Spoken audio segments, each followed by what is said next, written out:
Hi, friends. Welcome back to another episode of the Biz Bitch podcast. I am forever grateful you are here and you take time to spend it with me and these amazing, badass entrepreneurs that I have in my life, in my world, and that I am meeting through the storytelling of podcasting. I'm so excited for today's episode because it is a friend of mine, someone in my community, and someone who will literally bring a smile to your face, if not a full burst of color into your life. Yeah. I'm super excited for today's episode because it is a time that I've never gotten to fully sit down like this, even though we have been working together for, I guess, a year and a half, maybe 2 years, but I've never fully heard the story in the way I'm about to today.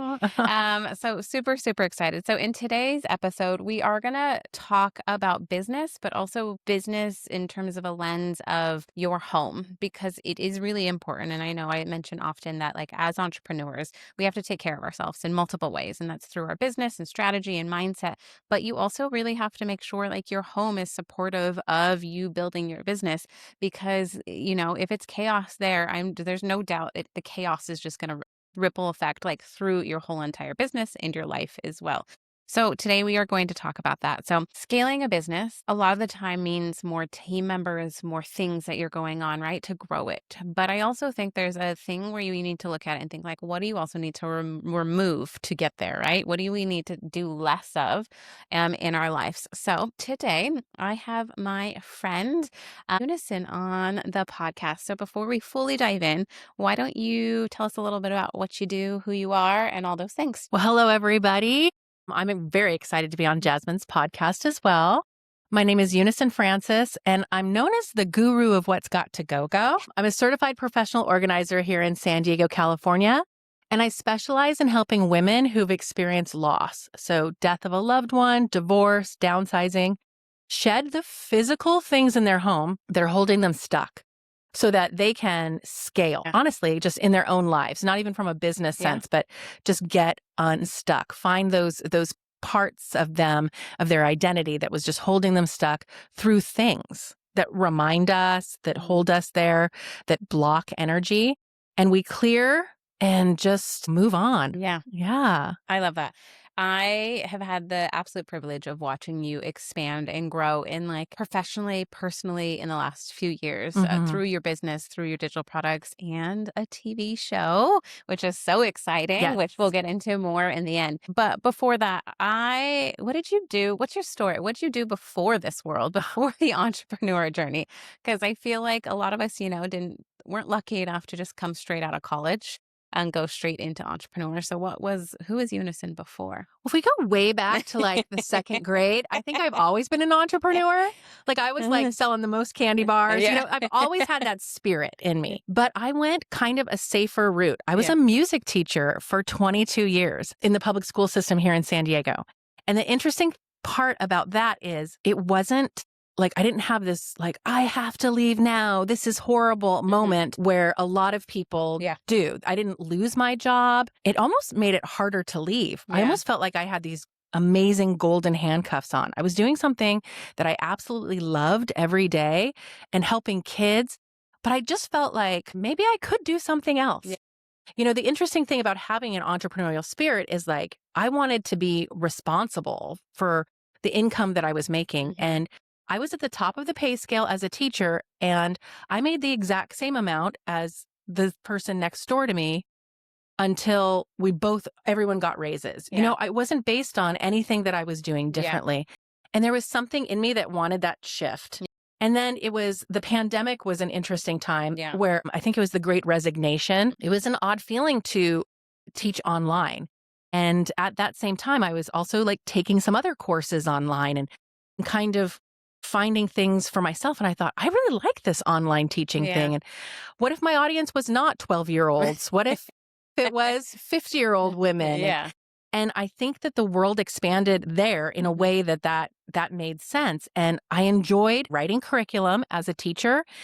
And at the time, during the pandemic, I had a 3-year-old and a 4-year-old, and I could not get away from them like ever. We were just, we were all in one spot.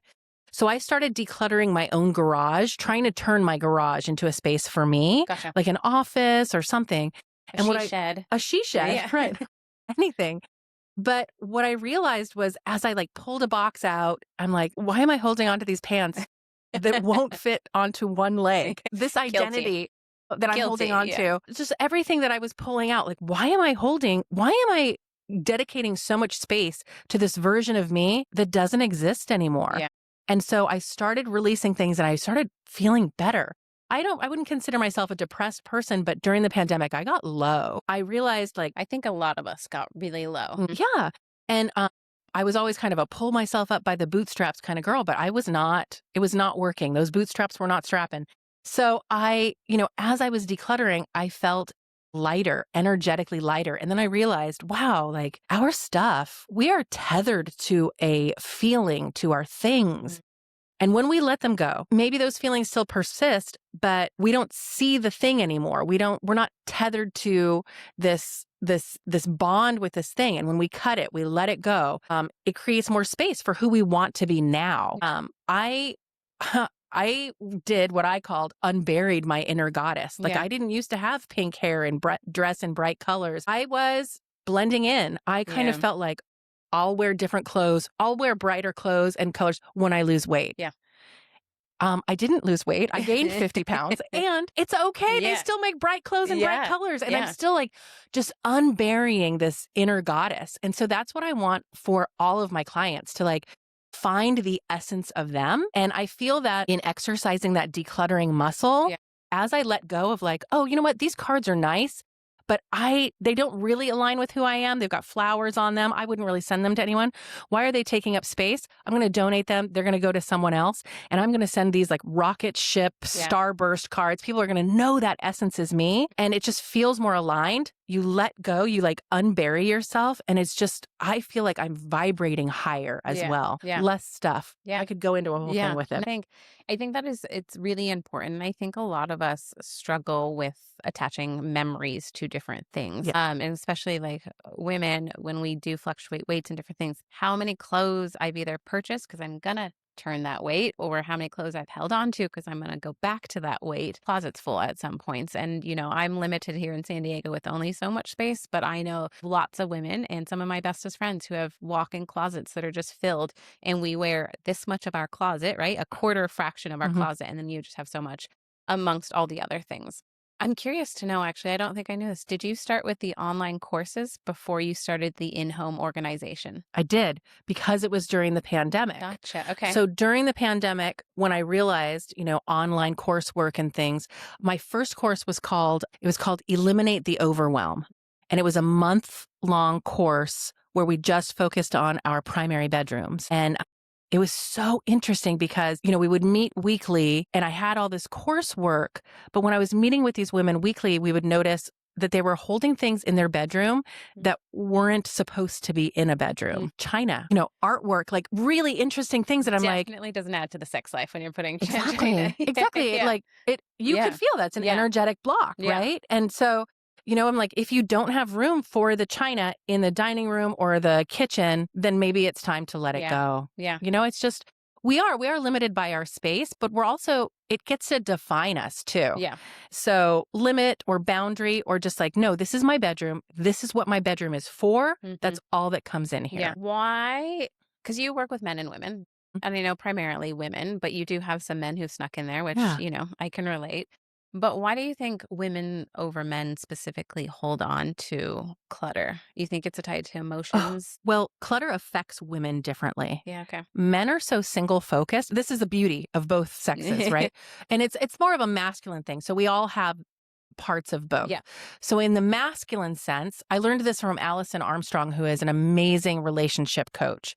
But she says men are single focused. So they'll walk into a room and not see all of the things. They're like, where are my keys? They're right there. That's why women, clutter affects women so differently. We are diffuse awareness. This goes back to caveman, cavewoman, Caveman is, where are my keys? Or hunt the deer, see the deer, kill the deer, as Allison says. Women are diffuse awareness. We have to know where all the berry bushes are, where the children are, keep the fire going. Who stole, my leaves for this? And so we have this mind that is holding all of this information. And clutter affects us differently. We can look into a room and think, oh, that pillow's out of place. Yeah. And if we don't fix it, we leave the room. We're still going to be thinking about that pillow. So I just saw there was a greater need with women to clear the clutter. Yeah. That's why I went into it. I didn't know that. And then women see clutter so differently. I could absolutely see that. Although I do think that my boyfriend, Dan, might be a little bit of an outlier because he is also like very much, we're both equally like the clutter. But some days I'm like, oh, he might be actually better than me on the cleaning thing. He's pretty good. Yeah. We all have points of both. It's interesting you say I do work with male clients. And when I think about it, most of my male clients, their daughter or someone connected me to them. And they don't necessarily think the clutter's a bad thing. And then when I clear it, they're like, oh, I do feel better. Yeah. So, yeah, that's why. So, and I think I've mentioned this before. My grandma actually was a hoarder. Okay. Like an insane hoarder to a point where it got to a point where she wouldn't let us in the house. There went probably, I think, 15 years that my mom wasn't allowed in the house and I wasn't allowed in the house. And we were growing up. She always loved a vintage shop. She loved garage sales. She loved the home shopping network, right? And it just got to this point where it would pile and pile. And then she had dogs. And then it got to, I think, a place where she got older. It became unkept. And we had no idea, I think, the magnitude of what was happening in the house, just enough to know that like we weren't allowed in the house. And it came to a point where we were worried about her. And like, what do we do? And it had put some contention in her and my mom's relationship. But then she had a fire in our kitchen because of the stuff. Oh, wow. And we think it is just like the universe gave a space for her to decide, is this the life I still want to live? Because I feel like she was done with it. She just didn't know where to start, right? She was overwhelmed by it. But it's almost like the fire gave her this place of like, here, you can restart, because it literally burnt all the shit out of her house. Like, really burnt all the shit out of her house. And then, I mean, like a whole crew, like hazmat had to come in. That's like the point of where it was at, and clean her out and get her restarted. And from that day moving forward until she passed away last year, she still liked her certain things, but she was a lot more limited with it, and a lot more like selective with it. You could definitely still tell she had those pieces, and I always in my head was like, I wonder what goes through my grandma's head to where emotionally she feels like she needs all these things, right? She's attached, and she always gave the greatest gifts because she had a house full of the greatest things. And maybe that's what it was. But yeah, it was, I think I have like a special place in my heart for that. And equally me and my mom both are so simple in a lot of ways because we're terrified of being that. Yeah. I mean, it's interesting that you recognized the fire as a clean start. Sometimes my clients will have a flood or something that forces them to clean the space. Go Goddess Organizing is the name of my business. But I often think, well, maybe it's Goddess Callie, like coming in and just like forcing you to restart, and that's really interesting. Yeah. I mean, it's a whole psychology. What is going through our heads when we need to fill this space? Yeah. There's so many things. And, I often say, and I think, and I know just from getting to know you that you come at it from a different way than, let's call it the, what is the home edit girls? Yeah. Who are very much about like the color containers and all the color coding, right? I think they're very much like the aesthetics of it. You're kind of like a joy ambassador. What was her name? Marie Kondo kind of mixed in, like, does it bring you joy, but with like a Go Goddess mix? Because often when I hear you talk about what you do, you don't often talk about the things, you talk about the emotions attached to it, which I find so interesting. Yeah. Well, I think that the stuff is not as important as people think. It's the stuff, and I just actually, someone called my decluttering happy hour the other day, decluttering therapy, because we talk about have to figure out what is the connection to the stuff, or else it will just happen again. And like the home edit girls, gosh, they are so beautiful. And I love the colors, but I've seen so many episodes where they don't declutter anything. They keep everything and then they just make it really nice. Yeah. I think I'm the more of, I'd actually love to work with them because I want to declutter. I want to take out what you don't need to spotlight the things that you really do love. Plus give a little bit of therapy while you're doing it. Someone to talk to. Yeah. Do you find that you think sometimes maybe people who are hiring you are just for hiring you for like accountability and someone to talk through it?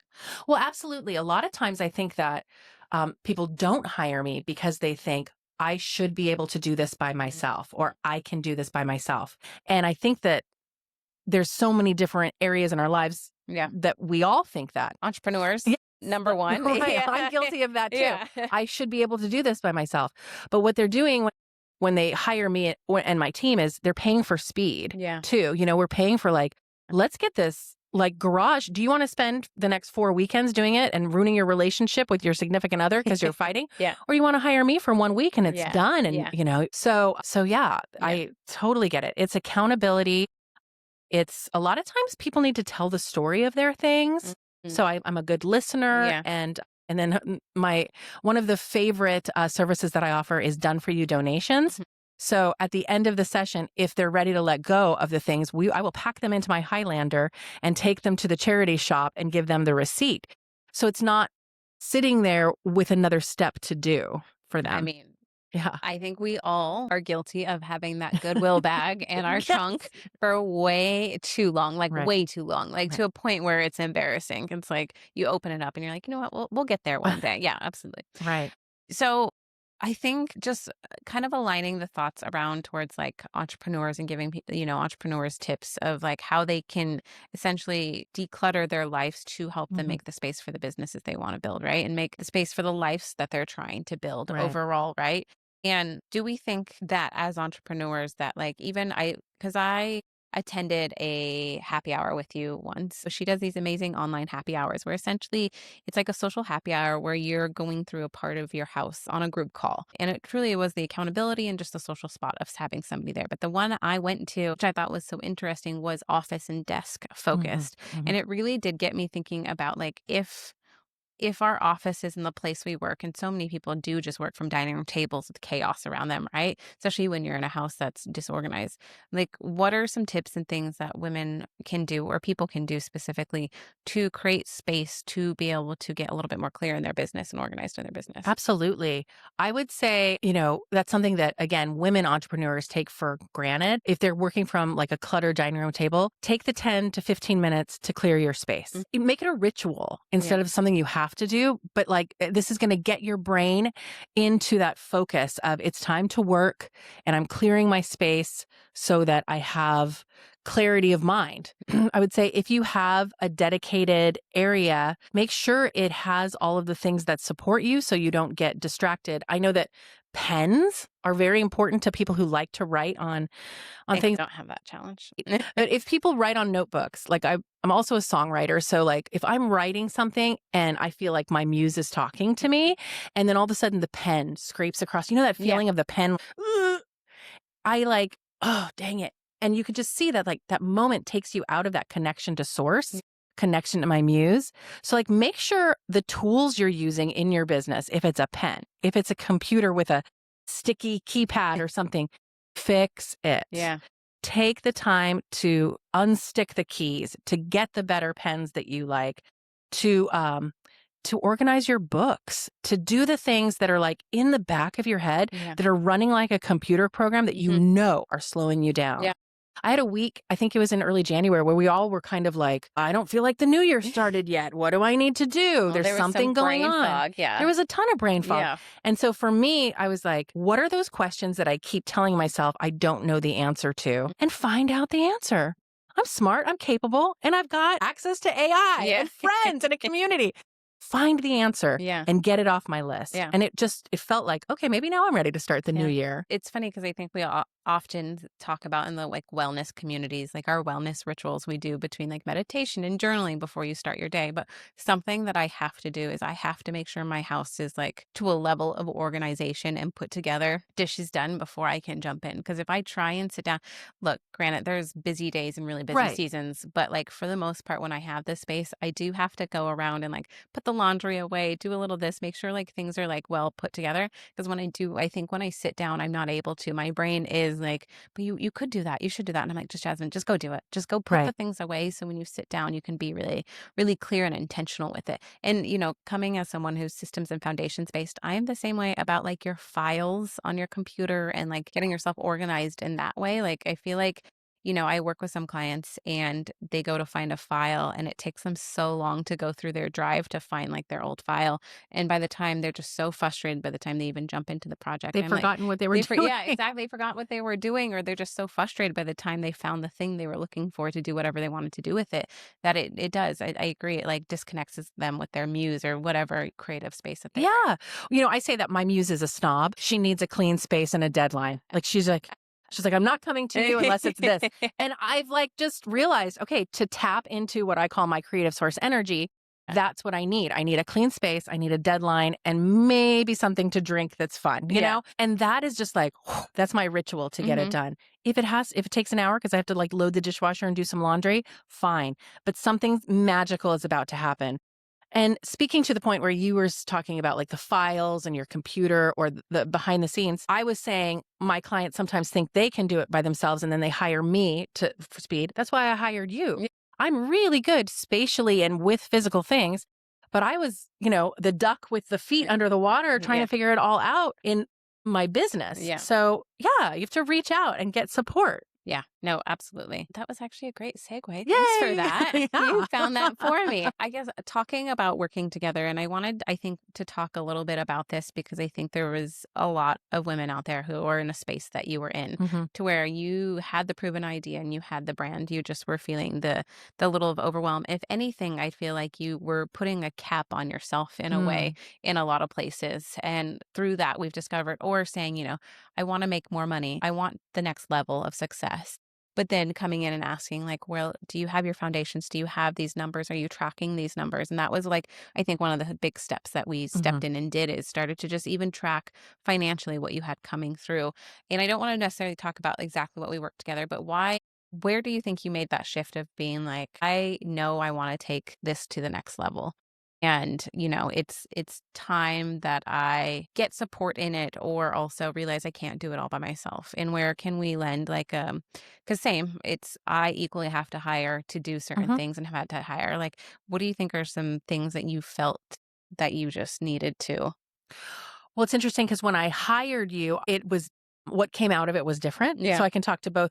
I thought you were going to help me really get set up because I thought I needed a VA. And what I needed was really like systems to even like have in place to then tell a VA what to do, how to help me. So I think I want to say like our very first call was like business shifting for me in a Yeah. lot of ways because you were like, these foundations, I don't remember the exact words, but you're like, there is no $1 million business that doesn't have X, Y, and Z. Yeah. You need to at this time I was like a sole proprietor. You're like, you need an LLC.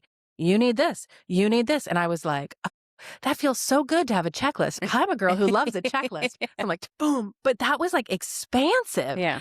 I was here trying to DIY my business, Mhm. and like holding it together with my arms and my legs and like everything. And here I had this checklist and someone who was like right there supporting me that really like got just even like a system to start looking at the numbers. And what was interesting mostly too was like when we started looking at the numbers, I always was like, I don't want to look at my numbers, the ostrich. Yeah. I don't want to look at my numbers. I'm scared. And then I looked at them and I'm like, hey, it's not that Yeah. bad. Wow. And then Yeah. I got to pat myself on the back Yeah. instead.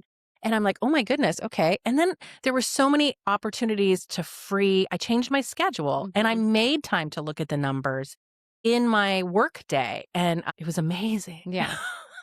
It's so funny. I think so many entrepreneurs are afraid to look at their numbers because they don't understand their numbers, or they just don't have them organized in anywhere. And I, even when I'm getting lazy on my own books, get that. I get that same feeling of like, where is money at? Where am I doing? And then if you just look at them, you get this like sense of like, oh my goodness, actually know what the hell I'm doing over here. And like, Yeah. people want to hire me. And taking the energy off of it, Mhm. taking the energy off of the numbers and the money. It's like, great, this is, it's not good or bad. It's Yeah. just, this is what happened this month. A lot of times I'm like, I want to make $1 million this year. You're like, well, how? Yeah. I don't have the things in place to make $1 million. Yeah. I can only do so many in person, There's one of you. there's only one of me. So then we've worked Yeah. on scaling the Yeah. team. We've worked on digital products. I mean, there's okay, if we want to make 1 million, you have to have the things in place to make 1 million. No one's Yeah. just going to like fall from the sky. I mean, it might. I'm Yeah, I was open like, to it. let's not say no one. I'm open We're to it. all open to it if somebody wants to come give us $1 million. Right. However, we know that there might be some steps to get there, Right. to get to that phase that we want to. It's funny you brought it back to that question. It is a question that I ask almost everyone, and I say it to strangers, to everyone is, you tell me you want to make a lot of money, but is the millionaire person you're trying to replicate, or the money you're going after, they aren't running the business the way you do, right? Currently, Hmm. like if you think about your most ideal brand who's making the millions and the way that they're structured, there's so much that is that goes behind the scenes there, that we just have to start with some baby steps to get them in place so we have the foundations to all become millionaires. Exactly. It's so, so important. I agree. I don't think it's that far off either, and with the abundance and the calling money in, it's yeah.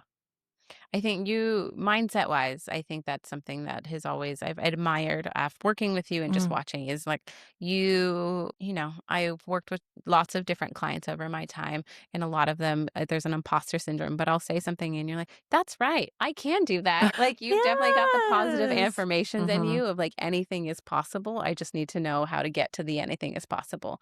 And that's who I wanna surround myself with, is Mhm. people who believe that too, Mhm. because, you are the sum of the 5 people you Yeah. spend the most time with, but, I really do believe that.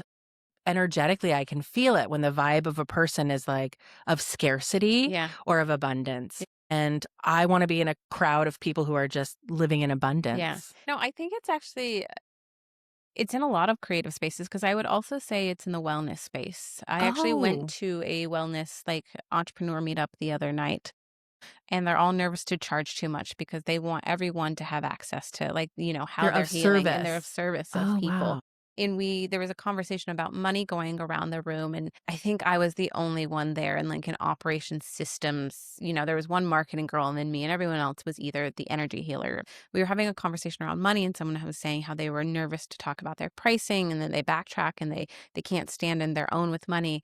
And all the wellness providers were like, you need to fill into the energy of it. And, they're going really woo around it. And I was like, or what if you just said the price and stopped? Like Mhm. just said whatever your price is and stopped rather than over explain, under explain, like backtrack into it. What if you just delivered the price that you're worth because you are helping them to help other people or helping them to go achieve whatever, which is very similar to what you're doing in home organizing, right? Mhm. You're clearing spaces for them and they're clearing spaces energetically. And you just said the price and just let it be. But I do think creatives struggle with that. Yeah, it's very interesting. I think I just raised my prices again. I'm about to raise my Yeah, you prices, and when we are. when we did, we were Yes. working together, and you're like, "Oh, you're just throwing it out there," and I'm like, "Yes, yes," and I realized like ways that I could add value for my Mhm. clients too that are already. It's not me giving more. It's already available, like Yeah. And so finding like working with someone as your mirror almost, and like where are you adding value that you're forgetting to charge for it. Mhm. And my prices are not the cheapest in San No. Diego, but I am very much worth it. You're totally worth it, and you Yeah. have so many values and have so much expertise. Even as simple as what we were just saying, that you tackle it from not just putting pretty things in pretty Right. containers. You Hmm. come from an energetic side, and you do a lot around making sure that everyone is going to be set up for success in a way post your sessions. Hmm. Because it is easy for someone who's unorganized to just get right back there. Right. And I'm sure as a home organizer, it'd be easy to be like, well, I hope you just go chaos again because that's like my repeat business. Like if you truly do fix them, you don't really have the Hmm. repeat customer once Hmm. you're done. But in the end, I feel like you just really want what's best for them Yes. and versus the pretty aesthetics of, Yeah, because that doesn't work. yeah. Yeah, we can put everything in pretty baskets or behind a shelf, but especially a lot of women who are operating now, we're finding Hmm. how many of us have ADHD. I'm, self-diagnosed from TikTok right Same, here. same. I'm like, "Oh my god, you're right. You have to see everything that's Yeah. out or you totally, like, forget that it's there." Mm. So, how am I helping my clients? If I just put everything in a neat little, bin and put it Yeah. away, they're not gonna see it. Yeah. So how do we really help them? Yeah. So as you're evolving and you're evolving to this next level of having a team underneath you, Mhm, which is a scary feeling, mhm, having responsibility of that. And we had even talked through, that it's not going to be you on site all the time. It's going to be people representing you and what mhm. that's looked like. What do you think in also stepping into a TV show where you're a brand personality, which I will say she put that on her bingo card and on her I vision board. did, right? I got goosebumps. You very much, she put that on your vision board because I I did. remember that very clearly and it is happening, which is Yes. so, so exciting. What do you think has been like the hardest identity you've had to release or let go of to step into? That level, Yeah. that my brand and it will be carried on even though if I'm not there.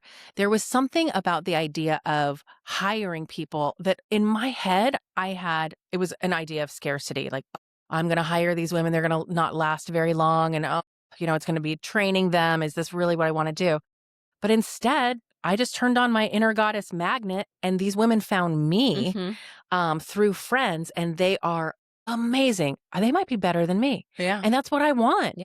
I mean, gosh, I let them go in a space and I'm just like floored. Yeah. I give them, the platform to do it and the people to help. And I am just amazed. I'm like, what a shift from, oh, I'm going to have to be like eyes on people and make sure they are Mhm. doing it right to, wow, I want to watch these women shine Yeah. too. And I've talked to both women, like, or I have two. So do you want your own business? Is Yeah. that something I can like take you under my wing and kind of show you what I've done?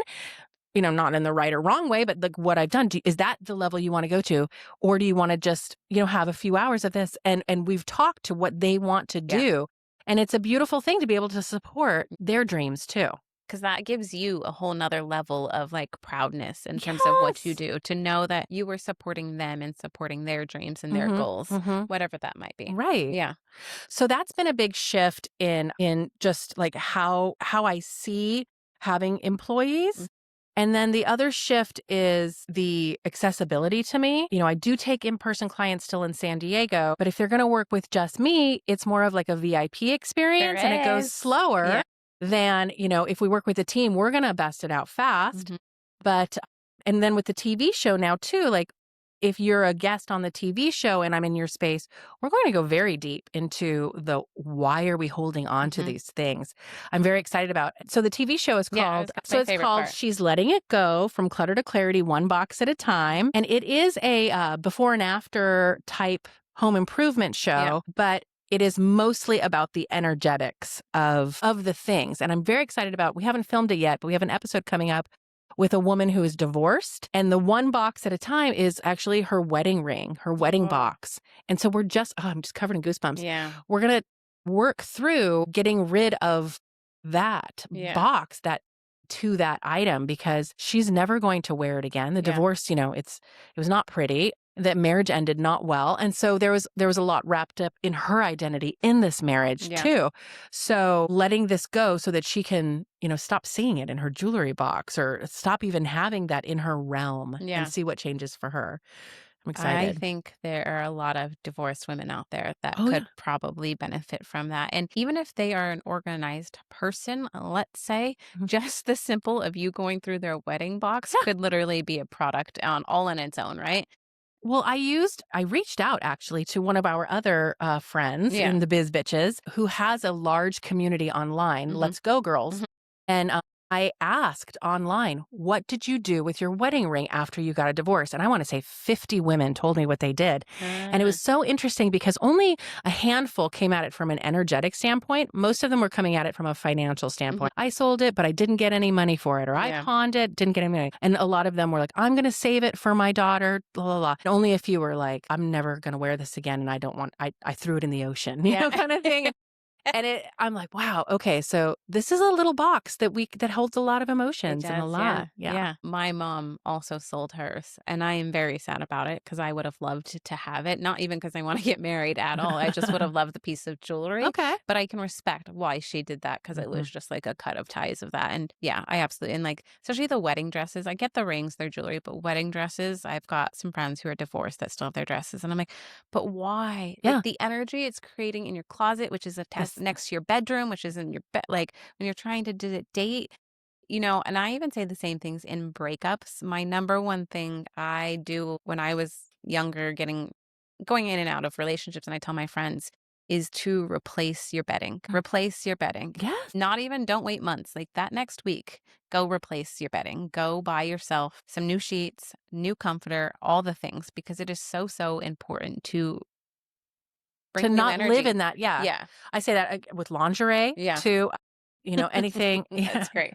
Yeah, right. Yeah. Letting go of that. But the wedding dress, I'm like, picture yourself at your next wedding. If you wanted to get married again, would you at all consider wearing that same dress? I've never had someone say anything less than a hell no. Yeah. Like, no way. There's no way. Because Yeah. So why are you letting it take up space now? Yeah. Like what? Because it was thousands of dollars? Like that's the reason. I spent so much money on it. Yeah. But you didn't buy it thinking, I'm going to keep this forever and it's going to be so interesting. Yeah. What we assign as importance and why we hold on to it. Yeah. I love that. We've talked a little bit about how like women specifically need each other and the accountability of what you do is so important and just like the speed. But I think you have a community piece of what you do, which obviously being someone who has a community herself, in addition to helps others lean into their communities. I think once you started telling me that this was something that you wanted to build into your business, I can truly see the expansiveness of it because I do think the women's going through divorce, the women whose husbands maybe have passed away, or the men or single men who really just don't even know where to start, right? There's this piece of just feeling really alone when you're organizing your house, and maybe they're not at the space or the time in their life where they can bring an organizer in, but you've created a space in a community to do it. But it's almost in a way you've created like a body doubling in a way, in a space that allows people to set the time aside also on their calendar, be in a room with other people doing the exact same thing. And when they're having a moment of overwhelm, have you there to talk them through it. Also sing songs and ask funny questions. I swear this thing was like anything. I was like, this is great. Like I'm a clean person, but I could sit here and listen to her all day. I think maybe we were talking about it a minute ago with the ADHD and the TikTok, but maybe I got sidetracked. Probably. But it started out during the pandemic. And speaking to scaling a business, it was free back then. Yeah. And then putting a price tag on it, put your money where your mouth is, and like easy. But it's a decluttering happy hour is what I call it. But there's no lesson. I'm not teaching anything. It's a time for us to come together and get it done. Yeah. I feel like with a lot of online courses, it's like, you should do this, or after you get off the call, go do this. And I maybe get inspired to do something on the call, but then I don't follow through. So this is a dedicated time. Every Thursday, I've made it weekly now. Every Thursday at 7:30 p.m. Pacific to 8:30, I open my Zoom room and the people come. And my new word for this year is frequently and frequency. Because if we're like committed to doing it, something about not coming feels bad and guilty. But if you frequently come to the decluttering happy hours, then it feels light. Like, do I work out every day? No. Do I work out frequently? Well, also no, but I'll get there. But there's something lighter about that frequently. So I invite people to come as frequently as they can every Thursday and to tackle one small manageable chunk. And my whole thing is that clutter is isolating, but decluttering doesn't have to be. So clutter is isolating, but decluttering doesn't have to be. And that's why I formed these decluttering happy hours. And it is fun because everyone has their own opinion and decluttering is so different for everyone. So someone will say, what should I do with these? And I'll give my opinion, but then so will everyone else. They'll pipe in, oh, you should keep it, or oh, you should do this. And it's funny to me because I don't need to control anything. No. You have to just take what's right for you. Yeah. And it is just me creating space for you to create space.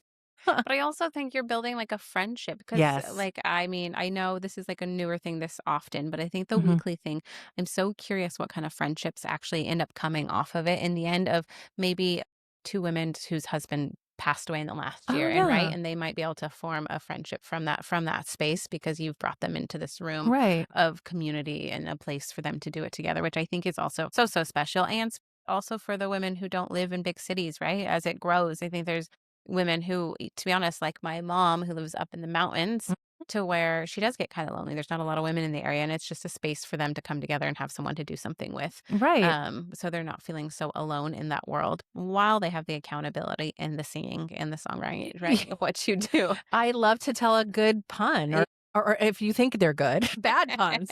It depends on your sense of humor. But yeah, to keep it light. I say, bras are optional, cameras on or off, whatever you need. It's just a space. And I'm excited to add this, like we were talking about, again, adding value to our clients.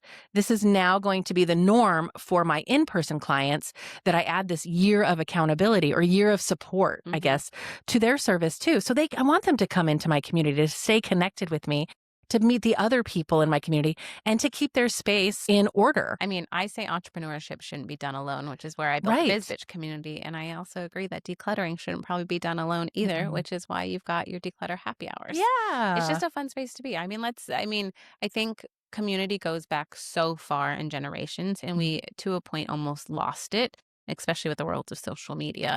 And, we're just all so busy. And it's like the women used to clean and cook together, right? Right. Yeah. I think that so much of the world, we were so isolated just for that, that moment in time, that pandemic time. And I feel like finding your community and finding other communities has become lifelines for me. And I'm just so grateful. Yeah. So if a woman listening to this is feeling buried in her stuff and self-doubt, just a level of overwhelm, she's feeling disconnected to an outdated version of herself, let's say, what's the first thing she should let go of? Let's focus on who you are in the present, and the things from your past, your identity. So if you were divorced, or if you were a mom and now they've moved out, what are those pieces? It's so different for everyone. So letting go of things from the past, focusing on the present. And then there's this whole other version of the whole things we're holding on for the future version of us that will never exist. And that, for me, I will tell you, were things like the clothes that are too small. I have never cooked a turkey. And I have this vision, though, that I am going to become Betty Crocker. I'm like, this version of me will never exist. I don't enjoy that. Yeah. For someone else, great. Yeah. So for me, letting go of all of these future versions of Unison that I don't want to focus on. So finding those things for yourself, like, I'm going to become a scrapbooker. And so a woman has like an entire craft room, or I'm going to become that sourdough baker. Like, who do you think, what future version of you are you ready to let go of too? So that you can just enjoy the present you. Yeah, I think that's beautifully said, because we should be living in the present. It's so much more fun. Yeah, it is so much more fun. Well, thank you. This has been such a fun conversation. Before we close out, tell everyone where they can find you, all the places they can connect with you, or maybe join you on a happy hour. Let's be friends. I'm old, so I'm on Facebook still. No. You can find me at Unison Francis on Facebook. I'm on the Instagram under Go Goddess Organizing. You can come to my website too, gogoddessorganizing.com. But I would love for you to come to the Decluttering Happy Hour. Type in the code BizBitch and join us for free for your first session. Yeah.